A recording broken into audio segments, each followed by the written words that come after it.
Hi అండి. This is day 2 of my small startup business.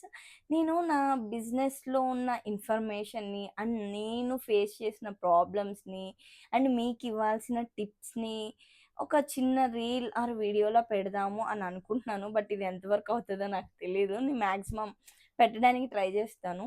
ఎందుకంటే చాలా కాలము మనకి స్కిల్ ఉంటది. మన దగ్గర ప్రొడక్ట్ ఉంటది. బట్ అది ఎలా మార్కెటింగ్ చేసుకోవాలి, ఎలా బిజినెస్ చేయాలి అనేది తెలీదు. నాకు ఇంతకాలము అవి తెలియకే ఒక్క లైన్‌లోనే ఉండిపోయాను. But by God grace super మామ్‌లో జాయిన్ అయ్యాను. అక్కడ నాకు ఒక కమ్యూనిటీ ఫార్మ్ అయింది. అందులోనే చాలామంది నన్ను గైడ్ చేస్తారు. ఇలా అంటే ఆళ్ళు ఆల్రెడీ బిజినెస్‌లో ఉన్నవాళ్ళు, ఇలా చెయ్యి, ఇలా చెయ్యి, ఇది ఇలా చేయకు, ఇది వర్కౌట్ అవ్వదు, దీన్ని ఇలా చెయ్యి అని చెప్తారు వాళ్ళకి తెలిసినంత వరకు. సో, అలాగే నేను కూడా మీకు చెప్పాలనుకుంటున్నాను. ఇది జస్ట్ మీ బిజినెస్ నాలెడ్జ్ అనుకోండి. లేదంటే ఒక ఏది తెలియని వ్యక్తి ఒక స్టార్టప్ కంపెనీ స్టార్ట్ జేసి, అంటే బిజినెస్ స్టార్ట్ జేసి వెళ్తుండంటే ఏమేమి ప్రాబ్లమ్స్ ఫేస్ చేయాల్సొస్తుంది, అంటే ఎంతవరకు నాలెడ్జ్ ఉండాలి, ఏమేమి తెలుసుకోవాలి అనేది కూడా మీకు తెలుస్తది అని అనుకుంటున్నాను.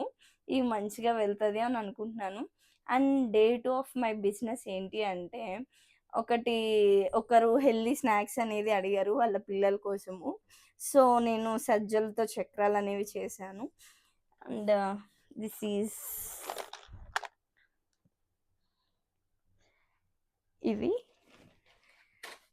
ఇది అండ్ ఇవాళ నేనేది పెట్టుకోలేదు. ఎందుకంటే నిన్న ఫస్ట్ డే ఆఫ్ బిజినెస్‌లో లోగో లాంచ్ చేశాను.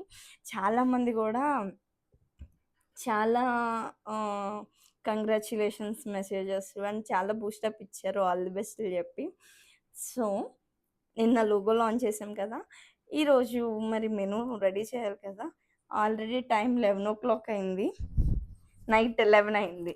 మా వాళ్ళందరూ పడుకున్నారు. వాళ్ళు పడుకున్న తర్వాతే ఆళ్ళు నిద్రలోకి జారిన తర్వాతే మన వర్క్ అనేది స్టార్ట్ అవుతది. సో, టైం 11:08 అయింది. సో, నేనిప్పుడు నా మెనూ కోసము అన్ని కాస్టింగ్ జేసుకుంటున్నాను. ఎవరో పెట్టిన రేట్స్‌ని గూగుల్‌లో చూసి పెట్టేయడం నాకిష్టం లేదు. సో, నేనే ఏదేది ఎంతెంత నాకు పడతది అండ్ ప్యాకింగ్‌కి, ట్రావెలింగ్‌కి అన్నీ చూసుకొని నా రేట్స్ అనేవి మీకు రీజనబుల్‌గా అండ్ క్వాలిటీ ఆఫ్ ప్రొడక్ట్స్‌తో మీకు మంచి బడ్జెట్‌లో ఇవ్వడానికి నేను ట్రై జేస్తున్నాను. ఇది ఎంత అవుతదో నాకు తెలియదు. ఓకేనా? రేపు మళ్ళీ కలుసుకుందాం. బాయ్.